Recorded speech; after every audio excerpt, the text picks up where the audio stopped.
तलवारबाज बहू। बचपन का शौक समझ निक्की के घर वाले उसका एडमिशन फेंसिंग कोचिंग में करा तो देते हैं, पर कुछ सालों बाद वही शौक जब उसका जुनून और सपना बन जाता है तो सब उसके खिलाफ हो जाते हैं। और लड़की के हाथ में तलवार दो ना, अब मैडम तलवारबाज बनना चाहती है। बच्ची का शौक समझ दाखिला करवा दिया, क्या पता था ये सब देखना पड़ेगा। अरे बहुत हो गई तलवारबाजी, आज से तू सिर्फ रसोई और बेलन देखेगी। पर मम्मी पापा, फेंसिंग भी फुटबॉल और क्रिकेट की तरह एक स्पोर्ट है।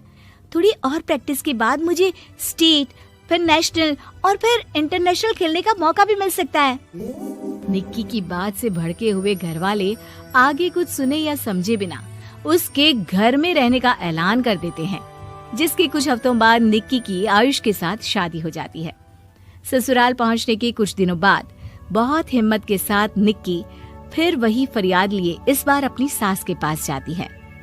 मम्मी जी, क्या मैं कोचिंग दोबारा शुरू कर सकती हूँ? कैसे कोचिंग? तेरे मम्मी पापा ने तो हमें किसी कोचिंग या पढ़ाई के बारे में नहीं बताया। वो पढ़ाई नहीं, फेंसिंग की कोचिंग है। अरे देख, अपने अंग्रेजी के बड़े बड़े शब्द ना मुझसे ना बोला कर, सीधे सीधे बता कि ये फेंसिंग है क्या। मम्मी पापा के साथ अपने एक्सपीरियंस के बाद निक्की कोई रिस्क ना लेते हुए सास से झूठ बोल मंजूरी ले लेती है, और इसी के साथ निक्की के सपनों की दुनिया शुरू हो जाती है, जिसमें अब वो सुबह उठ जल्दी जल्दी घर का सारा काम खत्म करके ज्यादा से ज्यादा समय अपनी फेंसिंग प्रैक्टिस में बिताने लगती है। इसी तरह महीने बीत जाते हैं। वाओ, आई कांट बिलीव, जो सपना एक बार नामुमकिन लग रहा था, आज मैं उससे सिर्फ 2 हफ्ते दूर हूँ। निक्की, तुम बहुत अच्छा कर रही हो, बस अपने फॉर्म को खराब मत होने देना, और नेशनल्स का मेडल तुम्हारे गले में आना पक्का है। इस बात को सुनकर निक्की नेशनल गेम की खुशी में झूमती हुई जैसे ही उस शाम घर पहुंचती है तो आयुष को पैर में प्लास्टर के साथ सोफे पर बैठा देख परेशान हो जाती है। ये क्या, कैसे हुआ? किसी ने मुझे फोन क्यों नहीं किया? ऑफिस से आते हुए रास्ते में किसी ने टक्कर मार दी, इसलिए बहू कल से इसके ठीक होने तक तो कोचिंग से छुट्टी ले ले, डॉक्टर ने पूरा बेड रेस्ट बोला है। पति की हालत और सास की बात से हैरान परेशान निक्की आगे कुछ बोले बिना अपने कमरे में चली जाती है। अब मैं क्या करूंगी? दोनों तरफ मेरी जिम्मेदारी है, अगर एक भी पूरी नहीं की तो लाइफ में दोबारा सुकून की सांस नहीं ले पाऊंगी। सच बता दूं क्या? नहीं, अगर इन्होंने भी घर में कैद कर लिया तो बचा कुचा मौका भी खो दूंगी। भगवान, आपने मुझे कहाँ फंसा दिया। मन ही मन ये सब सोचते हुए निक्की घर के काम और पति की सेवा में लग जाती है। इसी तरह 1 हफ्ता बीत जाता है। बहुत सोचने के बाद भी जब कोई दूसरा रास्ता नहीं दिखता तो निक्की सबको फेंसिंग की सच्चाई बताने का फैसला करती है और सास और पति के पास आती है। मम्मी, आयुष, मुझे आप दोनों से एक बात करनी है। तुम्हें भी मम्मी की तरह गैस हो गई है क्या? तू भी बूढ़ी औरत की मजाक उड़ा ले। एक दिन जब तेरे बच्चे तेरा मजाक उड़ाएंगे ना, तो मैं भी उनके साथ बैठकर हंसूंगी। घर का ये हंसता खेलता माहौल देखकर निक्की आगे कुछ बोल ही नहीं पाती। तभी गोलियां चलने की आवाज सुनकर सब डर जाते हैं और कुछ आतंकवादी घर में घुसकर सबको बाहर निकाल देते हैं, जहां उनके एरिया के बाकी सब लोग भी इकट्ठा होते हैं। कोई किसी भी तरह के होशियारी नहीं करेगा, हमें बस कुछ समय के लिए चुप होने की जगह चाहिए, इसलिए अगर तमीज में रहोगे तो जिंदा बच जाओगे, और अगर मरने का ज्यादा मन हो तो अपना सीआईडी वाला दिमाग चला सकते हो। डर की वजह से कोई इसके आगे कुछ नहीं बोलता। कुछ घंटे इसी तरह आतंकवादियों की कैद में बैठे रहने के बाद निक्की की सास गुस्से में चिल्लाने लगती है। अरे तुम कल मुहों को आम लोगों को परेशान करने के अलावा और कुछ नहीं आता क्या? मैं कहती हूँ, अरे एक एक को मेरी बद्दुआ लगेगी, कोई जिंदा नहीं बचेगा। ये आप क्या कर रही हो मम्मी? सॉरी, वो परेशान हो गई इसलिए कुछ भी बोल दिया। प्लीज इन्हें छोड़ दीजिए, आप कुछ नहीं बोलेंगी। अरे तू डरपोक की तरह इनसे माफी मांग रहा है, कुछ तो अपने पापा के गुण ले लेता। अगर आज वो यहाँ होते तो इतनी देर में सबका गला काट चुके होते। क्या मतलब? नहीं मम्मी, प्लीज दोबारा वही सब शुरू मत करना। आखिर कोई मुझे भी बताएगा कि बात क्या है? तेरे ससुर जी अपने समय के सबसे बेहतरीन और उम्दा तलवारबाज थे। कोई कितनी भी बड़ी बंदूक या कितने भी ज्यादा हथियारों के साथ उनके सामने क्यों ना आ जाए, सबको एक एक करके चित कर देते थे। वाह, ससुर जी और क्या क्या करते थे? निक्की का इंटरेस्ट देख सास उसे ससुर जी और उनकी तलवारबाजी की कहानियां सुनाने लगती है, जिन्हें बहुत देर तक सुनने के बाद अपने आप को रोक ना पाते हुए निक्की आखिर उनसे तलवार के बारे में पूछ ही लेती है। मम्मी जी, क्या पापा जी की वो तलवार आज भी आपके पास है? अरे इन्होंने अपने बेटे से ज्यादा उस तलवार से प्यार किया है तो फेंक कैसे देती, संदूक में संभाल कर रखी है। आयुष की बात सुन निक्की की आंखें चमक उठती हैं और वो सब कुछ भूल तलवार निकालने की बात कर बैठती है, जिसे सुन बाकी दोनों की आंखें फट जाती हैं। क्या बोला, जरा फिर से बोल। क्या कहानियां सुनकर तुम भी अपने आप को झांसी की रानी समझने लगी? यही समझ लो कि तुमने झांसी की रानी के साथ ही शादी की है। ओ मोहतरमा, जरा सपनों की दुनिया से बाहर निकल आओ और शांति से बैठ जाओ, आई बड़ी झांसी की रानी बनेगी। माहौल की गंभीरता और सास आयुष का रिएक्शन देख निक्की के पास उन्हें सच्चाई बताने के अलावा और कोई ऑप्शन नहीं बचता, इसलिए वो बिना कुछ सोचे समझे और देर किए उन्हें पूरी सच्चाई बता देती है, जिसे सुन दोनों भौंचक्के रह जाते हैं। और इसी के साथ अगले हफ्ते मुझे नेशनल्स खेलने का भी मौका मिला है, भरोसा कीजिए मैं कर सकती हूँ। निक्की की बातों से अभी तक सदमे में बैठे आयुष और सास उनकी तबीयत खराब होने का बहाना बनाते हैं और दवाइयाँ लाने के बहाने घर के अंदर जाने की बात करते हैं, जिस पर एक आतंकवादी भी उनके साथ घर के अंदर जाता है। निक्की दवाइयाँ लेने के बाद बाथरूम का बहाना बनाकर सास के कमरे में पहुंच जाती है। अब क्या बाथरूम भी साथ चलोगे? यहीं कमरे में रुको। 5 मिनट में बाहर नहीं आई तो अंदर आकर सारी गालियां सिर में उतार दूंगा। निक्की बाथरूम के अंदर चली जाती है। अब क्या करूं? तलवार कैसे निकालूं? मुझे किसी भी तरह इससे छुटकारा पाना होगा। सोच निक्की, जल्दी कुछ सोच। कुछ देर परेशान बाथरूम में इधर से उधर घूमने के बाद निक्की की नजर फर्स्ट एड बॉक्स पर पड़ती है और वो तुरंत उसमें से कैंची निकालकर उसे छुपाते हुए चुपचाप बाहर निकल आती है। हो गया तुम्हारा सारा नाटक खत्म, अब चुपचाप ये दवाइयाँ उठाकर बाहर चलो। ऐसा बोलकर जैसे ही आतंकवादी मुड़ता है, निक्की तुरंत उसकी गर्दन पर कैंची से वार कर देती है और उसकी बंदूक हाथ में लिए संदूक से तलवार निकालने लगती है, जिसके कुछ देर बाद वो घर के पीछे वाली खिड़की से बाहर निकलकर छुपकर एक एक करके सब आतंकवादियों पर वार करके उन्हें घायल कर देती है। अब सारे पब्लिक की कैद में आ जाते हैं। ये सब देखकर आयुष और सास के साथ सारे लोग दंग रह जाते हैं। सास का सर गर्व से ऊंचा हो जाता है। मेरी बहू सिर्फ नेशनल्स नहीं, इंटरनेशनल भी खेलेगी। हाँ। सास की बीमारी। शादी के ठीक बाद नेहा की सास की तबीयत बहुत खराब हो गई। बताइए क्या हुआ है आपको? बेटे की शादी थी तो थकान हो गई, मौसम बदल रहा है तो जुकाम और बुखार हो गया, ऊपर से बहू के घर का खाना पता नहीं कैसा था कि पेट भी खराब हो गया। खाना तो बहुत बढ़िया था डॉक्टर साहब, सारे रिश्तेदार तारीफ कर रहे थे। रोहित की माँ इतनी कमजोर है कि जरा से में बीमार पड़ जाती है। डॉक्टर साहब आप सारी जांच करके देखिए, मुझे ऐसी क्या बीमारी है कि मेरी तबीयत ठीक ही नहीं रहती। फिलहाल तो ज्यादा कुछ नहीं है, पहले आपके जुकाम बुखार और पेट का इलाज कर लेते हैं, फिर बाकी के टेस्ट करवा लेंगे। अभी आप ये दवाइयाँ ले आइए। पिताजी मैं डॉक्टर साहब को छोड़कर और दवाइयाँ लेकर आता हूँ। माँ जी तो बीमार थी, इसलिए नेहा ने किचन संभाल लिया। माँ जी अब आपकी तबीयत कैसी है? पहले से ठीक है। आप बैठिए, मैं खाना लगाती हूँ। तेरे बाबूजी और रोहित ने खाना खा लिया?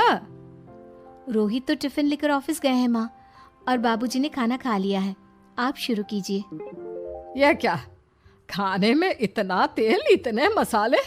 अरे अभी अभी तो तबीयत ठीक हुई है मेरी, तुम क्या मुझे वापस बीमार करना चाहती हो? नहीं माँ जी, ऐसा नहीं है। क्या हुआ? देखो ये बहू ने कैसा खाना बनाया है, खाना तो बहुत ही स्वादिष्ट था। अरे मैं ये खाना खाऊंगी तो बीमार हो जाऊंगी ना। ओह हाँ, बहू को अभी पता नहीं ना तुम्हारे बारे में, रोहित समझा देगा उसे। देख बहू, अच्छे से समझ लेना कि इस घर में कैसा खाना बनता है। हाँ माँ जी, मैं समझ लूंगी, लेकिन अभी आप कुछ तो खा लो। ये खाना खा लूंगी तो कल का खाना खाने के लिए बचूंगी भी नहीं। सास की बातें सुनकर नेहा उदास हो गई। उसने रोहित के घर आती ही उससे माँ जी के खाने के बारे में पूछा। आज माँ जी ने मुझे खाने के लिए बहुत बुरा भला कहा। माँ को मसालेदार और तेल घी वाला खाना सूट नहीं करता, वो बीमार पड़ जाती हैं। ऐसी क्या बीमारी है माँ जी को? पता नहीं, आज तक कई डॉक्टरों को दिखाया, कितने टेस्ट करवाए, लेकिन कोई बीमारी पकड़ में ही नहीं आई। नेहा को कुछ समझ में तो नहीं आया, लेकिन उसने अपनी सास के हिसाब का खाना बनाना सीख लिया। माँ जी, आज तो खाना ठीक है ना? खाना तो ठीक है, लेकिन ये मुआ रेडियो क्यों चल रहा है इतनी तेज आवाज में? वो माँ जी, मैं अकेले काम करते करते बोर हो रही थी ना, तो टाइम पास करने के लिए चला दिया। तेरा इस टाइम पास के चक्कर में मेरा सर दर्द से फटने लगा है। तेज आवाज से मुझे माइग्रेन हो जाता है। सॉरी माँ जी, मुझे पता नहीं था। तो मैं जब तक सब पता चलेगा तब तक मैं तो भगवान के पास ही पहुंच जाऊंगी। नहीं नहीं, ऐसा मत कहिए ना माँ जी। अब मैं कहीं भूख से ही ना मर जाऊं। खाना मेरे कमरे में रख दो। बेचारी नेहा, उस दिन उसे बहुत दुख हुआ। नेहा, तुम रो क्यों रही हो? आज माँ जी ने मुझे बहुत बुरा भला कहा। मैं तो सिर्फ रेडियो सुन रही थी। ओहो, तुम माँ की बातों का बुरा मत मानो। उन्हें तेज आवाज से सर दर्द होने लगता है, दर्द की वजह से बोल दिया होगा कुछ। लेकिन मुझे तो ये सब पता ही नहीं था ना। इसलिए बाबूजी ने मुझे पहले ही फोन करके सब कुछ बता दिया, और मैं तुम्हारे लिए ये हेडफोन लाया हूँ। अब तुम अपने गाने भी सुन सकती हो और माँ को परेशानी भी नहीं होगी। ये सिर्फ एक बात का हाल है, लेकिन माँ को तो हर चीज से परेशानी है। अब क्या कर सकते हैं, माँ बीमार ही इतनी रहती है। लेकिन माँ को ऐसी कौन सी बीमारी है? तुम्हें बताया तो था, किसी भी डॉक्टर को माँ की बीमारी समझ में नहीं आ रही। अब तुम भी ये सब सोचना छोड़ दो, ये हेडफोन लो और अपने पसंद के गाने सुनो। रोहित के गिफ्ट से नेहा की एक परेशानी तो दूर हो गई, लेकिन उसके मन में कई सवाल खड़े हो गए। आज मैं देर से उठाऊं या तुम जल्दी उठ गई? वो माँ जी को कल रात भर सर दर्द हुआ ना, तो जल्दी उठकर उनकी जगह मैंने पूजा कर दी। अरे वाह, आछ, आछ, हे भगवान, ये किसकी करामत है? ये तो माँ जी की आवाज है। चलो चल के देखते हैं। क्या हुआ माँ? आछ, ये घर में गुलाब कौन लाया? मुझे नहीं पता, मैं तो अभी उठाऊं। माँ जी, आप कल रात भर सो नहीं पाई, तो मैंने जल्दी उठकर पूजा पाठ किया। घर में फूल नहीं थे ना, तो मैं बाजार से गुलाब के फूल ले आई। नेहा, माँ को गुलाब के फूल की एलर्जी है। अब मुझे ये कैसे पता होगा? अच्छा, तुझे कुछ पता नहीं तो तू वही काम क्यों करती है जिससे मेरी तबीयत खराब हो जाए? रोहित के बाबूजी, ये बहू मेरी जान लेना चाहती है। माँ जी, मुझे ऐसा करके क्या मिलेगा? वो तो तुझे ही पता, लेकिन कुछ तो है। रोहित की माँ, बस करो। बेचारी बहू को कुछ पता ही नहीं है, बस इसलिए उससे गलती हो जाती है। जाओ तुम कमरे में। बहू, तुम रोहित की माँ का बुरा मत मानो। वो अपनी बीमारियों से इतनी परेशान है कि उल्टा सीधा बोल देती है। नहीं नहीं बाबूजी, मुझे बुरा नहीं लग रहा, मुझे चिंता हो रही है माँ जी की बीमारी की। ये बताइए कि माँ जी को ऐसी प्रॉब्लम्स कब से होने लगी? शादी के 6-7 महीने बाद से। बाबूजी, तब घर का माहौल कैसा था? अरे भरा पूरा परिवार था। मेरे बाबूजी, माँ, काका, काकी, मेरे दोनों बड़े भाई, दोनों भाभियाँ, दोनों के 2-2 बच्चे हैं, एक छोटा भाई और एक बहन, सब साथ रहते थे। इतना बड़ा परिवार? हाँ, मैं जब 10 साल का हुआ ना, तब पापा का ट्रांसफर यहाँ हुआ। उसके पहले तक तो हमारी जॉइंट फैमिली ही थी। और माँ जी किस चीज से बीमार पड़ जाती हैं? जब तेज गर्मी हो, ठंड हो या ज्यादा बरसात हो जाए। जब माँ ज्यादा थक जाए, जैसे दिवाली पर घर की सफाई या कोई फंक्शन हो, या ज्यादा मेहमानों के आने से घर का काम बढ़ जाए। तेज म्यूजिक, तेज लाइट या ऐसी कोई तेज स्मेल आ जाए। तो माँ जी की ये बीमारी ठीक हो सकती है। कैसे? सब पता चल जाएगा। आप कल माँ जी की टेस्ट रिपोर्ट लेने जाने वाले हो ना? हाँ। तो सुनिए क्या करना है। अगले दिन रोहित माँ जी की रिपोर्ट्स लेकर आता है। माँ, बाबूजी, नेहा, अरे क्या हो गया रोहित? माँ जी की रिपोर्ट आ गई है। कुछ सीरियस है क्या? जिसका डर था वही हुआ। अरे गोल गोल बातें मत कर, सीधी तरफ बता बेटा, क्या हुआ है मुझे? माँ, आपकी किडनी लिवर सब फेल हो गया है, आपका दिल भी कमज़ोर हो गया है। डॉक्टर ने कहा है कि आपके पास सिर्फ 1 महीना बचा है। ये क्या बक रहा है? ऐसा हो ही नहीं सकता। मुझे लग ही नहीं रहा कि मैं इतनी बीमार हूँ। लेकिन माँ जी, रिपोर्ट झूठी तो नहीं हो सकती ना? हाँ, माँ को 20 साल की उम्र से बीमारी लग गई थी, लेकिन कोई डॉक्टर पकड़ नहीं पाया और अब ये बीमारियां बहुत ज़्यादा बढ़ गई हैं। हाँ रोहित की माँ, तुम्हें याद है शादी के 6 महीने बाद से तुम बीमार रहने लगी थी। अरे लेकिन वो अलग था, मुझे ऐसी कोई बीमारी नहीं हो सकती। ये तुम कैसे कह सकती हो माँ? हाँ, तुम उस वक्त बीमार पड़ी थी ना, और अब डॉक्टर भी यही कह रहे हैं, तो सच ही तो होगा। और आप तभी से बीमारी तो रहती आई हैं।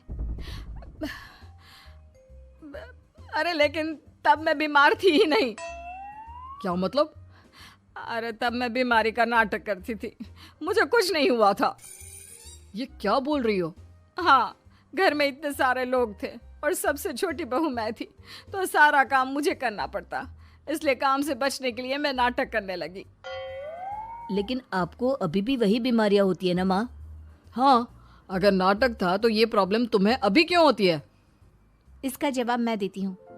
माँ जी कई महीनों तक नाटक करती रही, इसलिए इनके दिमाग ने धीरे धीरे इस झूठ को सच मान लिया और इनका दिमाग उन बीमारियों का एहसास कराने लगा। हैं?